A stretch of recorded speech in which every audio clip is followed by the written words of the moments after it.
Hello, everyone. Hello. Normally I don't get a response back, so this is a good start. I do talk with my hands, so try to keep things lively. Tax people are normally branded as being boring, so I'm going to do my best not to bore you guys. Tax is a pretty dry subject, so I'm going to do my best. Never done one of these before, so you all get to work through this with me. All right. My husband's also in Vegas, so I couldn't imagine a better way of spending Valentine's Day than talking about tax. So, all right. So first things first, disclosure. Tax is a very complicated matter. It's very easy to get confused with the concepts. So I want the biggest takeaway from this to be, if you're unsure, always talk to a professional. We're here for you. We're here to talk about your questions or concerns, and make sure you have the right information before you go and make that decision, because you don't want any negative tax implications or anything like that. So, content. What are your most common tax questions?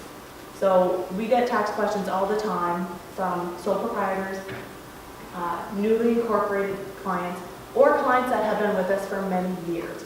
And we've taken the ones that are most likely going to be your biggest decision makers and brought them to you guys today. So, first thing first, just to get an idea of the room, how many here are sole proprietors? Okay. How many, if I can ask, what service industry are you in? I have paint and wallpaper stores, so home decor, I guess, and retail. Perfect. And yourself? Custom cabinetry in Norfolk. Okay. Yes. Agriculture. Okay. And is there anything? Okay. Perfect. Just want to get an idea of the feel of the room of who we're talking to. So, sole proprietors means you only have to file one tax return. It's your personal tax return. What you earn in income goes directly onto this return, and you've got one filing date. You have to file your tax return June 15th. However, if you owe taxes, you have to pay them April 30th. So we also have our advantages and disadvantages. Biggest thing is it's a lot easier to run a sole proprietor because you don't have to get into the legal aspects of things. But I'm sure, how many of you have been asked, when are you going to incorporate? No? Oh, that's shocking. For those who are incorporated, were you ever asked by someone, are you going to incorporate? Or did you just know from the get-go you're going to incorporate? Just knew from the get-go? Okay. All right, so if you're incorporated, you have to file two tax returns. You still have to file your personal tax return, so you still have the April 30th payment and filing deadline, but you also have to pay your corporate tax return as well. So depending on what kind of business you are, this is either 3 months or 2 months after your fiscal year end. Depends on what kind of business you are. I'm going to assume that most here are small business corporations, so you have to pay 3 months after.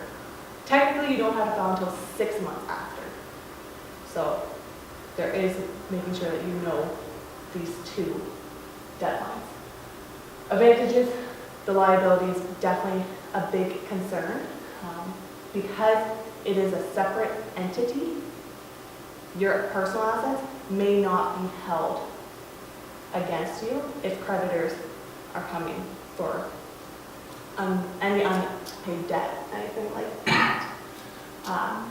Biggest disadvantage, it's more expensive to set up, get going. You're going to have to deal with CRA a little bit more often than what you would as a sole proprietor. So, if you are considering incorporating, again, biggest thing is, do you have that legal liability? Are you concerned that there's a possibility that you could be sued or that your personal assets are at risk of being taken away from you?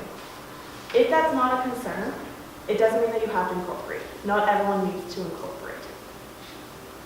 So, if you are a sole proprietor, and right now you're earning more money than what you currently need, maybe you want to defer that money by incorporating, because then you're able to withdraw what you want out of that company, but you can leave the rest there. Because as a sole proprietor, your income is getting taxed in the tax bracket you're in. If you're in the highest tax bracket, you could be paying 53%. Whereas in a corporation, depending on if you are a small business, you're down to about 13.5% of your taxable income. And then from there, when you pull the money out to pay it personally, you could be in a much lower tax bracket. So combined, what you're paying in taxes would be lower than possibly that 53%.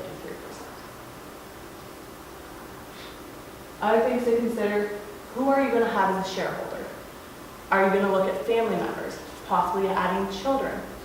Do you have a business partner? These are important things to look at because you need to know, are they going to have voting rights? Are they going to be able to take out the same amount of money that I can take out?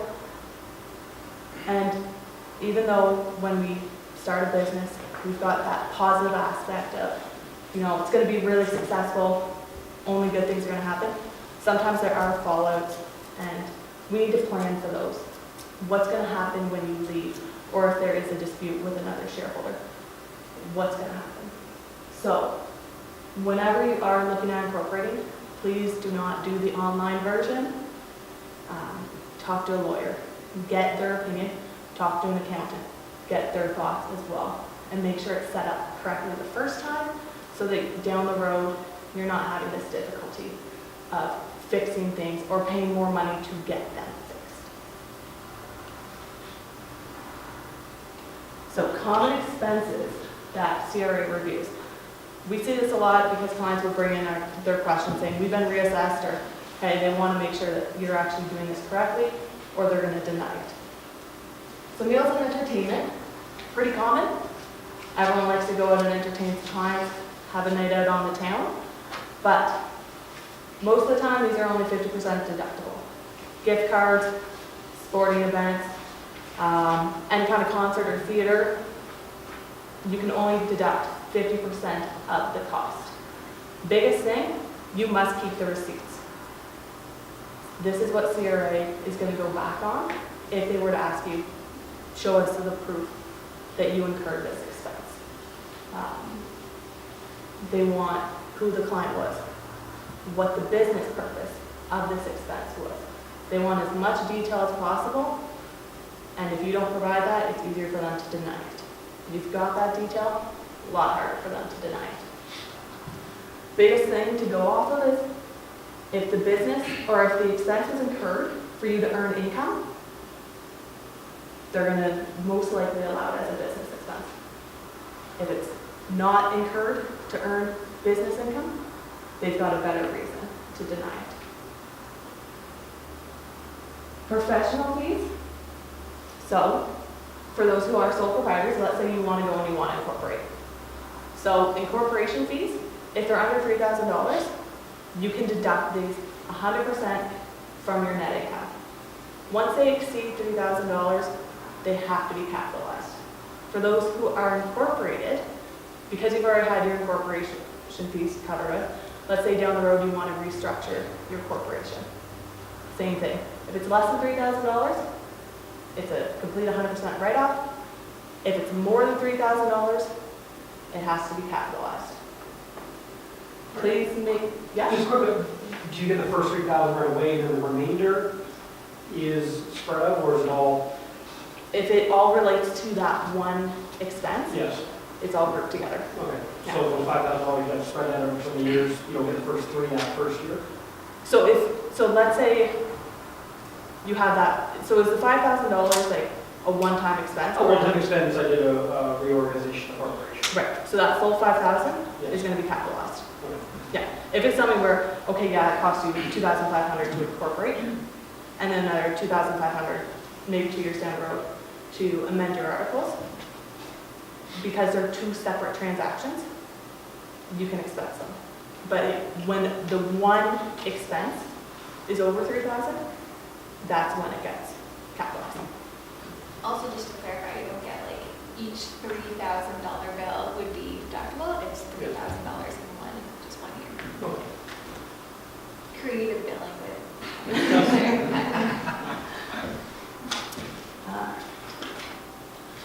Repairs and maintenance. So this one is a pretty big one. We all have that. What CRE looks at is it a repair and maintenance or is it capital? Have you done something that has improved the useful life of this asset? Have you done anything that's going to earn you more income because you've now improved it? And is it an upgrade? So for example, you buy a building, that's obviously going to be capital. But down the road, you replace the roof. Well, was it shingles before and you replaced it with shingles again? That's more likely going to be a repairs and maintenance. But let's say you upgraded it, you got steel instead. Well, CRA could view that as capital because you've now added additional value to this building. It's now going to last longer because you've put something better on it than what was there before. Dollar value isn't an indication of capital or expense. One of the court cases I've seen was in regards to a parking lot. They spent $4 million on this parking lot to repair it. And it was over a 2-year period. CRA said, nope, it's capital, you can't deduct it as an expense. They took it to the court, and the court agreed it is an expense because you didn't increase the number of parking spots, you didn't increase your income that you were earning from this parking lot, and instead of spreading these repairs over the, let's say, 15 years that you had this parking lot for, you got it all done in 1 year. So sometimes people say, oh, I just spent $20,000 on a roof, it must be capital. Not necessarily. Life insurance, just gonna keep this one pretty brief. If the corporation is the beneficiary and it is required by the lender, the premiums are deducted. If the shareholder is the beneficiary, it is not deducted. And if you have deducted it, it will go back as an add back for tax purposes. One quick question as it pertains to repairs and so on. Yeah. So let's say you have a property and there was a fire or whatever, and you had to buy back a fridge and stove and whatever. Right. How would you treat that? Is that, you have to capitalize it or buying back those things to make it functional is part of the maintenance of it? Right. So with that would be considered an involuntary disposition.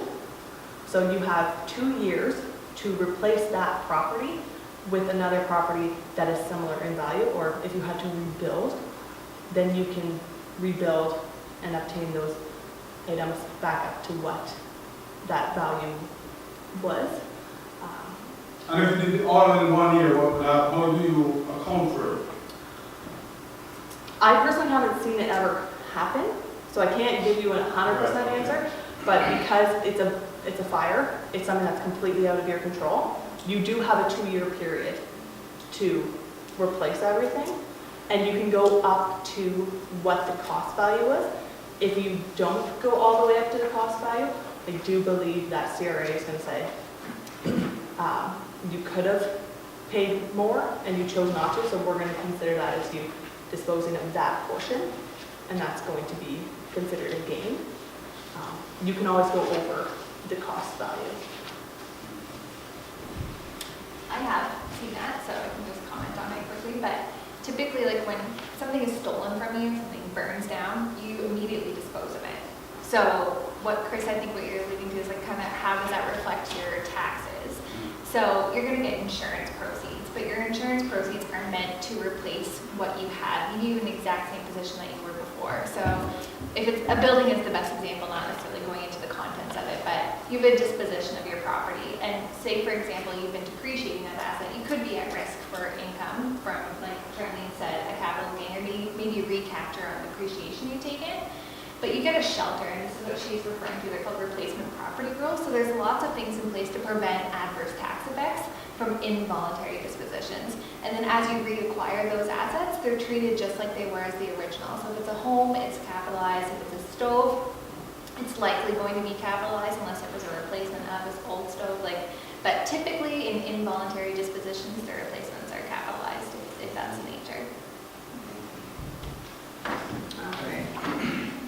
And just one other very quick mention. Golf memberships are not deductible. I'm really sorry. So anything like that that is a taxable benefit to yourself or employees, it's not deductible. Conference in Jamaica. You might be able to. As long as you can show that it was reasonable and it was necessary for your business, then possibly. Boss. But I'm just saying. If CRA asks, make sure you've got all that documentation to support your side of it. So company car or personal car. If your company owns a car, so that means company name's on the title, it's not yours, there's a few things you need to consider. For example, as a farmer, you can't get a truck for under $30,000. At least not a new one. CRA has limits on the values of vehicles that a business can own. And if you don't meet the criteria for these vehicles, they're not going to necessarily let you deduct or depreciate that full value. So let's say you have a truck for $80,000 and CRA says, no, we don't think it's a class 10, we think it's a class 10.1. You can only deduct or claim $30,000 of it on your tax return. Well, you have to prove it meets certain criteria in order for you to be able to depreciate the entire $80,000. So, if it's a vehicle that can only seat 3 people and it's used for goods, transferring goods or employees or equipment, stuff like that, it has to be used 50% of the time for business. If it's a vehicle that can carry more passengers than just that, you have to prove that at least 90% of the time it's used for business use. 90 is CRA's go-to. Court cases have allowed a little bit less, but again, you have to prove that it was substantially for the business use. How's the easiest way to keep track of this? Logbooks. We do have some up here, so if you do have a company vehicle or even a personal vehicle, feel free to grab them, because the easiest way to show CRA you have calculated the correct business use with one of these, it's going to be really hard for CRA to ever deny that. So every trip that's business, what's your starting kilometers, what's your ending kilometers, what is the purpose, which client or where did you go, fill that out. That's the best way to get CRA off your back if they ask for any travel expenses. What if it's a lift truck? You don't want to use a lift truck for work. You wouldn't go on a date in a lift truck. No, exactly. So if you can, and I have seen where they were going after, I believe it was tow trucks. So we made it pretty simple, be like, clearly a tow truck. It doesn't leave the client's property. It's there to go from client to client or where it needs to go, and it comes right back to the business. If it doesn't leave that parking lot and it's not used for any personal use, you're in the clear. But when your employees or your shareholders are using it, going home, doing personal errands, you've got to keep track of that. If you do have employees that are using their own business or their own vehicles, so it's not a company owned, they can claim 55 cents for the first 5,000 kilometers. After that, it's 49%. Sorry, 49 cents. That is CRA's reasonable driving allowance. So that's for all personal vehicles that are used for business purposes within the company. And again, if you are a sole proprietor, same thing.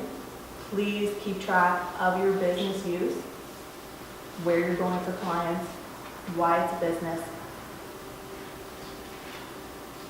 Travel is one of the bigger things that CRA does go after because they're more likely to deny it than to allow what percentage you have necessarily claimed. Business use at home, so sole proprietors can claim this, employees can claim this, and currently shareholders can claim this as well, But CRA is looking into this, so we don't have an absolute answer in regards of, are they gonna continue to let shareholders claim this, or is this gonna be kaput? So, some of the deductions allowed, capital cost allowance, not a huge thing that we do like to claim, mostly because when you do go to sell your house, you could be subject to recapture. So, don't want to get in the way of that when it could be tax-free. Insurance, property taxes, mortgage interest, operating costs, so your utilities, repairs and maintenance. If you are an employee who is working from home, if you work 50% of the time or more, you are able to claim these. Not only that, but if you only earn a salary, you cannot claim the mortgage interest. If you earn commission, you can claim the mortgage interest. Commissioned employees get a lot more deductions than what a salaried employee earns or can obtain. So, in regards of documentation for CRA purposes, they want to know what's the square footage of this home office space compared to the rest of your finished house square footage. Is there any personal use of this office space? If there is, maybe you need to prorate it again of what's the business use versus what's personal use. I've seen CRA ask for a blueprint of the house for proof of square footage. They've also asked for photos. So CRA can be pretty detailed in regards of you having to prove what portion of your house is business use. For repairs and maintenance, anything that you do specifically within that office to repair that office or make it what it is, 100% deductible. It doesn't have to be prorated based on the square footage. If you do something, let's say you remodeled your kitchen, doesn't count. If you did landscaping out front, you've got a lot of clients coming in and out, you want to have that nice presentation, that can be deducted at that proration of your office compared to your entire house. Yes. As an employee, do I need to be provided something from my employer? Yes. In that case? So if you do have employees working from home 50% of the time or more, please provide them with a T2200, the statement of employment expenses. And on that, it will state if they are required to work from home and the percentage that they're required to work from home. Question. Yes, I'm a realtor, yes. so I've got an office, but I also work at home. So Okay. can I declare my home too? How If I often? pay desk fees, I pay desk fees. Yeah, I work at home probably more than I do at the office. oh, okay. So, I believe in that case, you can. Okay. Are you an employee or do you own your corporation? I'm, You're sole proprietor. I'm sole proprietor. Okay. Realtors can't be incorporated. Right. We're fighting for it, but we can't use it. Okay. So because you're a sole proprietor, Yeah. yeah, you can include all these.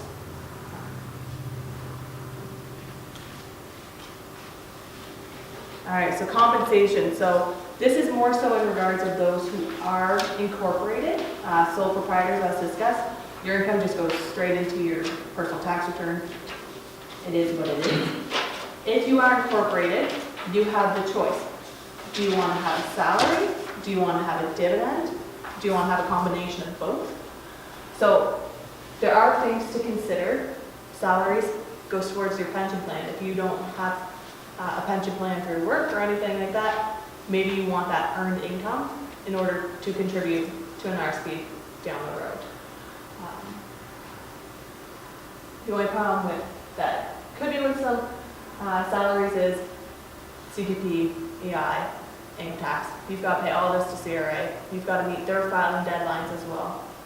So there are many more deadlines to be aware of. Let's say you want to go for a dividend. Well, you only have to pay it to those who have shares within the company. And you can determine, based on those shares, who is going to get how much of a dividend. But unlike a salary, it's not considered earned income.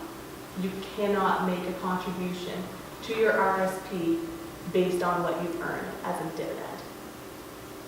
You have to have earned income in order to make that contribution. Every year, an analysis is done between salaries and dividends and what is more beneficial. It's less than 2%, so it's not anything where one is necessarily better than the other. The other thing with dividends is, now because of TOSI, has anyone heard of the acronym TOSI? All right, so it's tax on split income. It was one of the big things that CRA came out with in 2017. They implemented it in 2018. It has changed the way that dividends can be paid out, and we're going to get into that in the next slide. But salaries and dividends can be very complicated. Please talk to a tax professional. Get their help. Let them allow you to determine what split you should do or which one is better for your situation. So, can you pay a spouse or a family member if they're a part of your company? Absolutely. There's no reason why you can't, provided that you do meet certain criteria. If you're paying them a salary, there's normally no issue. Only thing to make sure is it reasonable? If you've got a spouse who is, helping out with your books and you're paying them $100,000, would you pay an outside person the same amount? If you wouldn't, then it's probably not reasonable that you're paying your spouse that. So, if you are considering that, look at what are third parties more likely to receive for the same amount of work. With dividends, that now brings into TOSI, which is extremely complicated. It's very complex. I struggle going through it as well, and we have little flow charts that we look at. It can be very intense trying to determine whether you are caught in TOSI or you're not.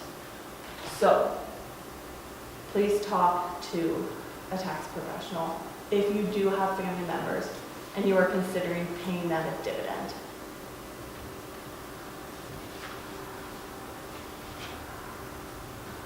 So,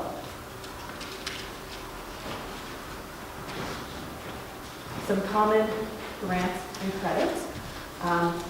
Anyone who has a company that can use apprentices, there is the apprenticeship tax training credit.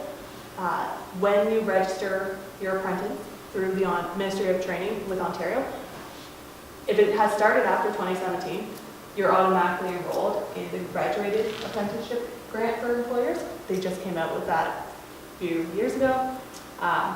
So you could get up to $19,000, providing you meet all these requirements. If not, you'll still possibly get some of that. Federally, you'll receive 10% of that apprentice's salary, up to $2,000 for 2 years. The Ontario one, you're up to 3 years. So they are available. Use them when you can. Shred. This could help with the farming. If you're doing any research trying to determine how can we improve our products, there's nothing else like this on the market, what can we do, and you're doing a lot of research. You have a tax credit up to 35% of your eligible expenditures. So these are pretty big grants or credits available to you. We recommend, if you do have it, please talk to a shred consultant. They are out there. Unfortunately, I don't know any off the top of my head. But they can help determine if you're eligible for this and what you can do in order to obtain these grants.